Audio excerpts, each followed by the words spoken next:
Welcome to H के classes lecture 7। तो पिछले लेक्चर्स में हमने कैपिटल की एंट्री किस तरह से होती है ये हमने सीखा। ड्राइंग, सेल्स की भी एंट्री हमने की, परचेज हमने की और एक्सपेंस की एंट्री हमने की। तो पिछले लेक्चर्स में ये सारी एंट्री हम पढ़ चुके हैं। अब इसके आगे की एंट्रियां आज हम सीखेंगे। तो इसमें एक्सपेंस में अब हम देखेंगे आउटस्टैंडिंग एक्सपेंसेस। एक तो एक्सपेंस हो गया कि हमने एक्सपेंस किया और उसकी पेमेंट कर दी, खत्म। एक होता है कि ये खर्चा हुआ, खर्चा हमने इस्तेमाल कर लिया या खर्चा कोई भी खर्चा किया और उसकी हमने पेमेंट नहीं की, तो वो हमारा आउटस्टैंडिंग एक्सपेंस होता है। ये हमने पीछे भी जब हमने प्रीपेड और आउटस्टैंडिंग पढ़ रहे थे उसमें हमने इसका इंट्रो किया था। अब देखते हैं कि उसकी जनरल एंट्रियाँ किस तरह से होती हैं। तो इसमें लेते हैं हम salary due but not paid for the month of March of mister Abdul. एक मिस्टर अब्दुल हैं, उनकी सैलरी है मंथ ऑफ मार्च यानी मार्च महीने की। वो ड्यू हो गई है लेकिन अभी हमने उसकी पेमेंट नहीं की है। सपोज कीजिए वो 20,000 रुपये है।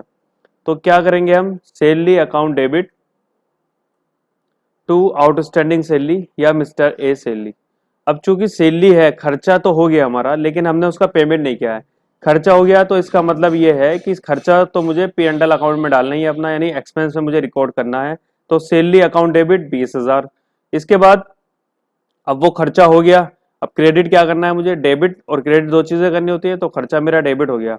अब मैं क्रेडिट किसको करूंगा, तो मैं क्रेडिट या तो आउटस्टैंडिंग सैलरी को क्रेडिट करूंगा या मिस्टर ए को क्रेडिट करूंगा। जो आउटस्टैंडिंग सैलरी का अकाउंट है वो रिप्रेजेंटेटिव अकाउंट है मिस्टर ए का। मिस्टर ए यहाँ पर जो है वो सर्विस प्रोवाइडर है यानी गिवर है। मिस्टर ए पर्सनल अकाउंट है, गिवर है, उसने मुझे सर्विसेज दी, मेरे यहाँ पे आके जॉब की और उसकी सैलरी बनी, तो उसकी जो सर्विसेज है तो वो सर्विस के लिए गिवर हो गया। तो इसीलिए हम सैलरी को यहाँ डेबिट करेंगे नॉमिनल अकाउंट के तौर पर, और आउटस्टैंडिंग सैलरी लिखेंगे या मिस्टर ए लिखेंगे, कुछ भी लिख सकते हैं। पर्सनल अकाउंट है तो क्रेडिट द गिवर, ये सर्विस देने वाला है। तो ये हो गया हमारा आउटस्टैंडिंग सैलरी। इसके बाद सपोज कि ये मार्च के महीने का था, अब अप्रैल में 7 तारीख को हमने उसकी सैलरी पे कर रहे हैं। तो सैलरी हम जब हम पे करेंगे तो आउटस्टैंडिंग सैलरी को हमने क्रेडिट किया था, अब उसको हम वापस डेबिट कर देंगे, या मिस्टर ए को क्रेडिट करेंगे तो मिस्टर ए को डेबिट कर देंगे, क्योंकि अब मिस्टर ए पाने वाला हो जाएगा यहाँ पर। और टू कैश या टू बैंक, जैसे भी जिस भी मोड में हम पेमेंट कर रहे हैं। तो outstanding salary account debit to cash या बैंक अकाउंट। ये पर्सनल अकाउंट हो जाएगा मिस्टर है तो डेबिट द रिसीवर, और कैश जाएगा तो एसेट्स है, real account credit what goes out. तो इस तरह से ये हमारी एंट्री बन जाती है आउटस्टैंडिंग एक्सपेंसेस का और उसकी बाद में पेमेंट करने की। इसके बाद हमारा अगला आता है प्रीपेड एक्सपेंसेस। प्रीपेड एक्सपेंसेस कौन से होते हैं, जो हमने पीछे पढ़ा था कि वो एक्सपेंसेस जो ईयर एंड पर हमने पेमेंट तो जिनका कर दिया लेकिन अभी एक्सपेंसेस का हमने इस्तेमाल नहीं किया, यानी जो खर्चे हैं उनको भी हमने इस्तेमाल नहीं किया, पेमेंट उनका हमने कर दिया। तो ये कैंडी आप देखिए, payment made for telephone expenses of ₹6,000 on 1 March 2021 for 6 month, यानी 6 महीने के लिए हमने एक पेमेंट करी टेलीफोन एक्सपेंसेस की। कब की वो पेमेंट, 1 मार्च को। तो यानी मार्च से लेके वो कब तक हमारा चलेगा, हम देखेंगे 6 महीने तक, यानी मार्च, अप्रैल, मई, जून, जुलाई, अगस्त, अगस्त तक का हमारा ये पेमेंट हमने कर दिया। अब हम खाते कब तक के बनाते हैं, खाते हम बनाते हैं मार्च तक है। तो 1 मार्च में जब हम पेमेंट करेंगे तो सबसे पहले पेमेंट की एंट्री हम डाल देंगे। एंट्री क्या डालेंगे हम, टेलीफोन एक्सपेंस अकाउंट डेबिट, क्योंकि खर्चा होना है, खर्चा हुआ है हमारा तो खर्चे के नाम से हमने खर्चे को डेबिट कर दिया, और हमारे पास से कैश गया तो कैश हमारा क्रेडिट हो गया। इसके बाद 31 मार्च में हम क्या करेंगे, 31 मार्च में हम ये देखेंगे कि जो हमने पेमेंट की है उस पेमेंट के रिगार्डिंग कितना खर्चा हमने इस्तेमाल किया। देखिए एक छोटी सी चार्ट आपके सामने ये देखिए नजर आ रहा होगा सामने कि ये मार्च का महीना था, तो मार्च महीने में हमने पेमेंट की और 31 मार्च को हमारा ईयर एंड हो गया। इसके बाद जो अप्रैल से लेके अगस्त तक ये चलेगा, ये वो पीरियड है जिसके हमने पेमेंट कर दिया लेकिन अभी खर्चा इस्तेमाल नहीं किया है हमने। तो जो टेलीफोन एक्सपेंसेस हमने डेबिट किए थे ऊपर 6,000 रुपए से, पेमेंट हमने दे दी, पेमेंट तो हमारे पास से चलेगी। तो टेलीफोन एक्सपेंसेस हमारा इस साल, जिस साल की हम एंट्रियां कर रहे हैं, सपोज कीजिए 2021 की हमने एंट्रियां की, तो मार्च के लिए वो पेमेंट हुआ, तो 2021 में सिर्फ 1 महीने यूटिलाइज हुआ उस खर्चे का, और बाकी जो 5 महीने हैं वो 2021 अप्रैल से लेके अगस्त तक चलेंगे। तो हम इस तरह से जो होगा वो प्रीपेड एक्सपेंसेस हो जाएगा हमारा 5,000 रुपये। ये 5,000 हमारा कैसे आया, 6,000 रुपये हमने पेमेंट की 6 महीने के लिए, तो यानी हर महीने की 1,000 रुपये हो गया। तो जो मेरा मार्च महीने का एक्सपेंसेस है वो तो मेरा जाएगा 20-21 फाइनेंशियल ईयर में, और अप्रैल से लेके जो अगस्त तक का खर्चा है वो मेरा जाएगा 21-22 फाइनेंशियल ईयर में। तो जो 21-22 फाइनेंशियल ईयर का वो खर्चा है वो अभी मैंने इस्तेमाल नहीं किया, तो वो क्या हो जाएगा, मेरी एसेट्स बन जाएगा। यानी मार्केट में एक मैंने जिसको पेमेंट कर दिया उसके पास मेरा एडवांस पेमेंट चला गया, यानी मैंने उसको पेमेंट कर दिया प्रीपेड। अभी वो खर्चा मैंने इस्तेमाल नहीं किया, कितना, 5 महीने का, 1 महीने का मैंने खर्चा इस्तेमाल कर लिया, तो वो 5 महीने का खर्चा मेरा प्रीपेड एक्सपेंसेस हो जाएगा। तो हम 5 महीने का खर्चा कैलकुलेट करेंगे तो वो 5,000 आ जाएगा, इसलिए प्रीपेड एक्सपेंस अकाउंट डेबिट 5,000। अब टू टेलीफोन एक्सपेंसेस 5,000, चूंकि टेलीफोन एक्सपेंसेस हमने 6,000 से डेबिट किया था और इस्तेमाल कितना हुआ हमारा 1,000, तो इसलिए हम उसको 5,000 से क्रेडिट कर देंगे। तो ये प्रीपेड एक्सपेंस मेरा एसेट्स है, रियल अकाउंट है, डेबिट हो जाएगा। और टेलीफोन एक्सपेंसेस चूंकि हमने डेबिट किया था 6,000 से, और 5,000 से हम उसको वापस क्रेडिट कर देंगे। अब जब 1 अप्रैल यानी नया साल शुरू हो जाएगा, यानी 2021-22 फाइनेंशियल ईयर आएगा, तो जो हमने 31 मार्च को एंट्री बनाई थी प्रीपेड एक्सपेंसेस की, अब हम उसकी रिवर्स एंट्री डाल देंगे। यानी चूंकि अब जो मेरा खर्चा था, जो 5,000 का खर्चा इस्तेमाल होने से रह गया था, अब वो इस साल में इस्तेमाल हो जाएगा। तो इस साल में इस्तेमाल हो जाएगा तो वापस हम खर्चे को डेबिट कर देंगे। तो telephone expense account debit to prepaid expenses account. चूंकि प्रीपेड एक्सपेंसेस मेरी एसेट थी, अब वो एसेट्स खत्म हो जाएगी क्योंकि वो खर्चे में तब्दील हो जाएगी, तो इसलिए हम उसको क्रेडिट कर देंगे। तो इस तरह से हम ये प्रीपेड एक्सपेंस अपना करेंगे। इसके बाद अब हमारा अगला आता है डेप्रिसिएशन एक्सपेंसेस। डेप्रिसिएशन एक्सपेंसेस के लिए हम देखेंगे, अब ये देखें, depreciation is to be charge on asset 10%, assets value 1,00,000। Depreciation का डेमो हमने पहले लेक्चर्स में अपना दिया था। आज हम देखेंगे कि उसकी एंट्री कैसे बनाते हैं। देखिए, कोई भी एसेट्स है, सपोज कीजिए वो 1,00,000 रुपए की है और उस पर हमें 10% डेप्रिसिएशन चार्ज करना है। तो 10% जो डेप्रिसिएशन होगा वो मेरा खर्चा होगा। डेप्रिसिएशन ऑन एसेट्स मेरा खर्चा होता है, किसी भी बिजनेस का खर्चा होता है, तो हम उसको डेबिट करेंगे। तो depreciation expense account debit 10,000। Credit करेंगे हम उस एसेट्स को, जिस भी एसेट्स पे हम डेप्रिसिएशन लगा रहे हैं उसको हम क्रेडिट कर देंगे, यानी टू एसेट्स अकाउंट। क्योंकि उस एसेट्स की वैल्यू कम कर रहे हैं, वो एसेट्स कम हो रही है। जब एसेट्स आती है तो वो बढ़ती है, और जब जाती है तो वो कम हो जाती है। तो कम होने का मतलब वो जा रही है, तो इसलिए तो यहाँ पे क्रेडिट बट गोज आउट, यानी एसेट्स हमें कम कर रही है तो हम एसेट्स को क्रेडिट कर देंगे। तो डेप्रिसिएशन हमारा खर्चा है, नॉमिनल अकाउंट है, डेबिट कर देंगे हम। इसी तरह से एसेट्स है, रियल अकाउंट है, क्रेडिट बट गोज आउट। इसके बाद एक एंट्री आती है इंटरेस्ट ऑन लोन।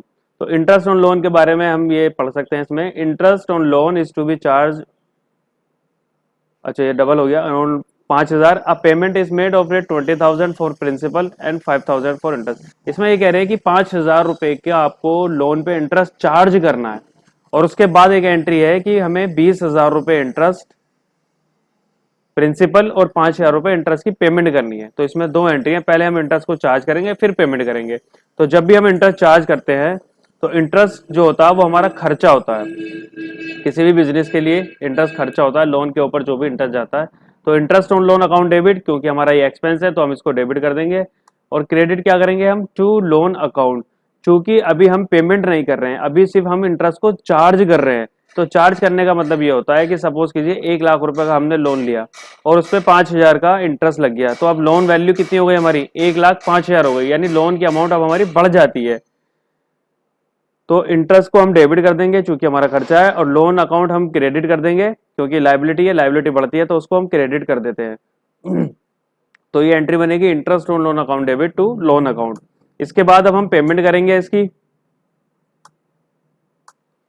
तो अभी दूसरी था हमारा, a payment is made of 20,000 for principal and 5,000 for interest. अब हम पेमेंट करेंगे 25,000 रुपए। तो एंट्री क्या बनेगी, loan account debit 25,000 to cash या बैंक अकाउंट 25,000। क्योंकि अब लोन अकाउंट को हमें पेमेंट हमारा जा रहा है, तो जो लोन अकाउंट है वो पर्सनल अकाउंट है, रिप्रेजेंटेटिव अकाउंट है, तो अब वो पाने वाला हो गया, तो उसको हम डेबिट कर देंगे। और जो हमारे पास से एसेट जा रही है कैश या बैंक, हम उसको क्रेडिट कर देंगे। तो loan account debit to cash या बैंक, इस तरह से हमारी एंट्री बन जाएगी ऑन पेमेंट ऑफ लोन।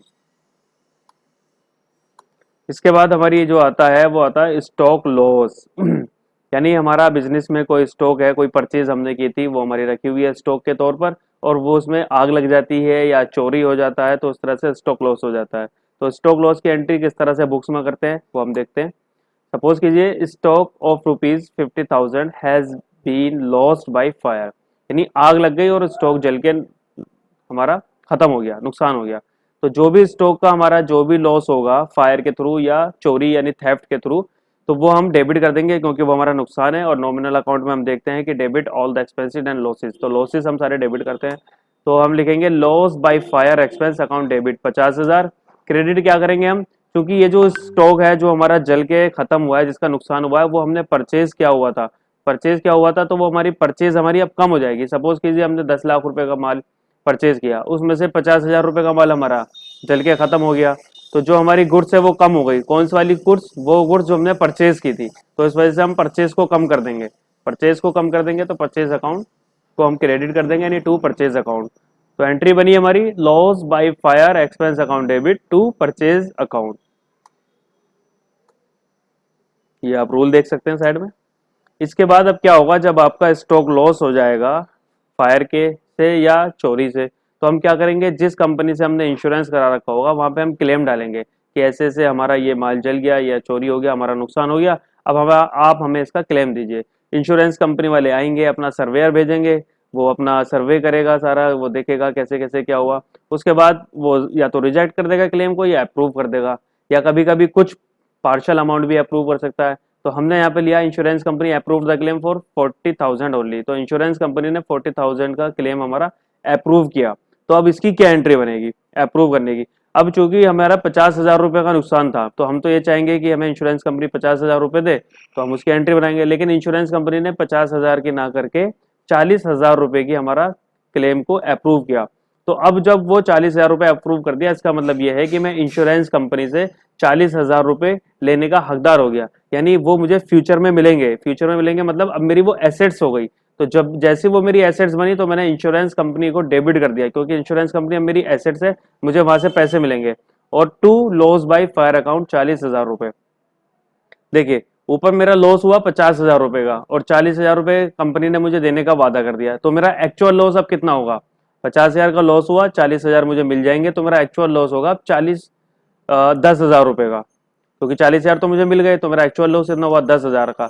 तो अब जो बुक्स में मेरा लॉस जाएगा वो सिर्फ 10,000 जाएगा, क्योंकि मैं लॉस को 50,000 से डेबिट कर चुका हूँ। तो मैं अब उसको 40,000 से वापस क्रेडिट कर दूंगा, ताकि मेरा नेट जो लॉस है वो 10,000 का अपने आप ही शो हो जाएगा। तो insurance company account debit to loss by fire account, ये मेरी एंट्री बन जाएगी। इसके बाद जब इंश्योरेंस कंपनी से पैसे मिलेंगे तो मेरे पास एसेट्स आ जाएगी, यानी मेरा कैश आ जाएगा या बैंक आ जाएगा। तो कैश या बैंक अकाउंट डेबिट 40,000, और इंश्योरेंस कंपनी को हम वापस क्रेडिट कर देंगे, इसका बैलेंस खत्म कर देंगे। क्योंकि ऊपर हमें उससे पैसे लेने थे इंश्योरेंस कंपनी, इसलिए हमने उसको डेबिट अपनी एसेट्स में हमने खड़ा कर दिया उसको। अब चूंकि उससे पैसे आ गए तो हम उसको क्रेडिट करके उसका बैलेंस जीरो कर देंगे, चूंकि हमारा पैसा हमें मिल गया है। तो कैश या bank account debit to insurance company account. तो इस तरह से ये हमारी एंट्री हो जाएंगी। अब आगे आगे हम आगे जितने भी स्पेसिफिक एंट्रियां, ये हमारी सारी जो बेसिक एंट्रियां थी, इसको हम कह सकते हैं कि जैसे कोई भी बिजनेस में ये तो सब एंट्रियां बेसिक यानी होती है इस तरह की एंट्रियां, sale, purchase, expense, income, stock loss. अब नए हमारे जो टॉपिक्स आने हैं वो शुरू हो जाएंगे, जैसे पार्टनरशिप, कंपनी एक्ट वगैरह, इशू ऑफ शेयर वगैरह, ये सब आगे की क्लासेस में हम पढ़ेंगे। तब तक के लिए गुड बाय।